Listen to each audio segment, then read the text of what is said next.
Ebipya bizuuse ku Muwala Mase Twinomujuni atabudde abafumbo Kabuura ne mwana muwala Flavia tumusiime. Mwana muwala ono Mase ate naye kizuuliddwa nga Mufumbo eyafumbirwa mu bufumbo officially. Nkubuuzaako gy'osinzidde, weebale nnyo ebale ddala okuvaayo n'ogobera enteekateeka zaffe ez'omuzinzi weewaawo ez'omuggondo. Kugamba okola kyamaanyi nnyo nnyini ddala buli wovaayo n'olabika ng'otugoberera mu ngeri efaananako bw'etyo.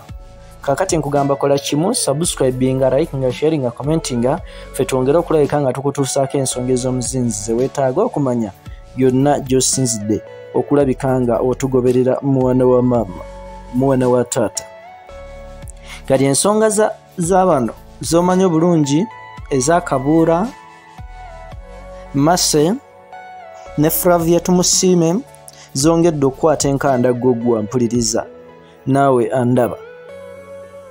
Kaakati ono twongedde okitegeerako mwana muwala Mase gw'ojjukira obulungi Twinomujuni kyongedde okulabika nga amawulire ge tufuna n'okunoonyereza okw'ekikugu kwe twongedde okukola bassebo ne bannyabo galaga ng'ono naye ate mwana muwala Mufumbo. Wakati ng'ensi bannansi bongera mu maaso okulabika nga ate bayingira mu nsonga zino, ono ngamba Mase mukyala Mufumbo eri omwami we amanyiddwa nga Philip tumwebaze, ng'ono musumba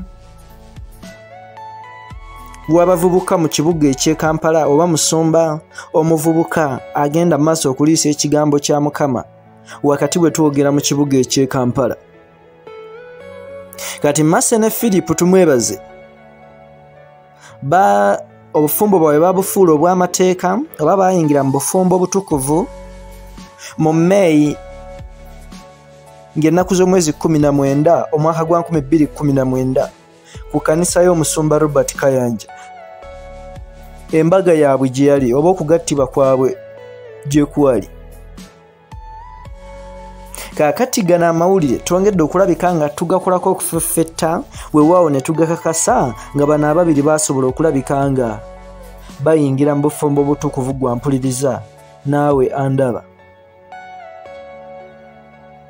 Kaakati abasinga bavuddeyo obukoosi ne bagamba nti obuzibu bwonna buli ku musumba ono tumwebaze Philip eyavaayo kugamba ne ebyamaka n'abisuula ebbali n'aconcentratinga ku kuliisa ekigambo kya Mukama ng'ate mukyala we Twinomujuni Mase amulese n'ennyonta nnyingi ng'akandaalirira olwo nno omukulu Kabuula naye n'alabika nga ajjawo.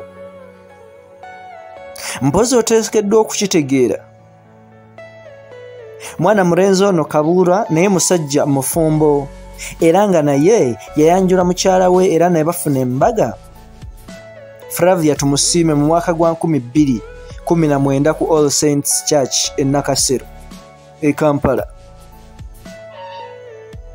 Bano ngamba Kabuura ne Flavia tumusiime bakola okukyala kwabwe emikolo gyabwe gy'omanyi obulungi egya tradition kyosobola okuyita kuhingira mu Novemba bwa 2018 mu maka g'abazadde ba Flavia agasangibwa ekiruhura mu Western Uganda. N'olwekyo wakati Flavia n'avaayo, Flavia tumusiime gwe ngamba n'azaala first born waabwe mu mwaka gwa 2002. Kati of course ebipya byeyongera okuzuuka buli kaseera buli ddakiika ebikwatagana ku nsonga eno. Kati kyongedde okuzuulwa nga zino zonna ziri kapo 2 ze zibadde zigenda mu maaso okulabika nga zikyanga ensonga wano ne wali. Nkugamba kola ekintu kimu, tukyayongera okukolera okufeffetta okw'ekikugu yonna gy'osinzidde. Rabika ng'osubscribinga, ng'osharinga, ng'okommentinga, ffe twongere okukukolera ensonga ez'omuzinzi ze weetaaga okumanya yonna gy'osinzidde okutugoberera Kampala Media TV. Yenze Ssemaganda Moses Hope nkugamba sigala nga otugoberera.